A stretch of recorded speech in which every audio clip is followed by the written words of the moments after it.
একাধিকবার সময় বাড়ানোর পরও এবার পূরণ হয়নি হজ নিবন্ধনের কোটা পূরণ না হওয়ার জন্য অতিরিক্ত খরচকে দায়ী করছেন মুসল্লিরা। তবে ধর্মমন্ত্রী ফরিদুল হক খান বলছেন, গত বছরের চেয়ে এবারে হজের খরচ আরও কমানো হয়েছে। তারপরও সরকার নির্ধারিত কোটার চেয়ে প্রায় ৪২,০০০-এরও কম মুসল্লি যাচ্ছেন এবারের হজে। রিপোর্টে আরও জানাচ্ছেন হাসান জাবেদ। রাজধানীর ওসমানী স্মৃতি মিলনায়তনে হজযাত্রীদের নিয়ে প্রশিক্ষণ কর্মসূচির আয়োজন করা হয়। 4 দিনব্যাপী এই প্রশিক্ষণে 30,000 হজযাত্রী অংশ নেন। হজের সময় করণীয় ও সার্বিক ব্যবস্থা নিয়ে হজযাত্রীদের হাতে কলমে শিখিয়ে দিতে কর্মসূচি নেয় মন্ত্রণালয়।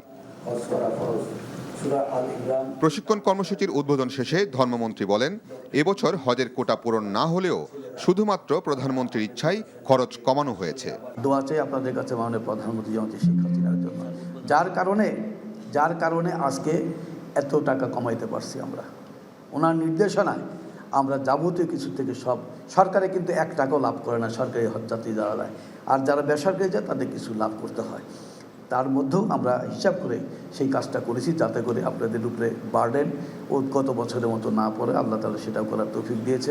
হজযাত্রীদের সাথে যে কোনো বিরূপ আচরণ কিংবা প্রতারণা করলে এজেন্সির লাইসেন্স বাতিল সহ কঠোর পদক্ষেপ নেয়ার হুঁশিয়ারি দেন ধর্মমন্ত্রী মোহাম্মদ ফরিদুল হক খান। এজেন্সির মালিকদের উপরে কার্যকর ব্যবস্থা গ্রহণ করা হয় যদি কোনো অন্যায় করে, সেদিক থেকে আমরা লক্ষ্য রাখবো। আপনাদের কাছে অনুরোধ, তাদেরকে আপনারা একটু সহযোগিতা করবেন। ওখানেও আপনারা কমপ্লেন দিতে পারবেন, এসেও আপনারা কমপ্লেন দিতে পারবেন। এবার প্রত্যেকটা আমরা হিয়ারিং করি এবং তাদের যার যতটুকু শাস্তি পাওয়া দরকার ততটুকু আমরা দিই।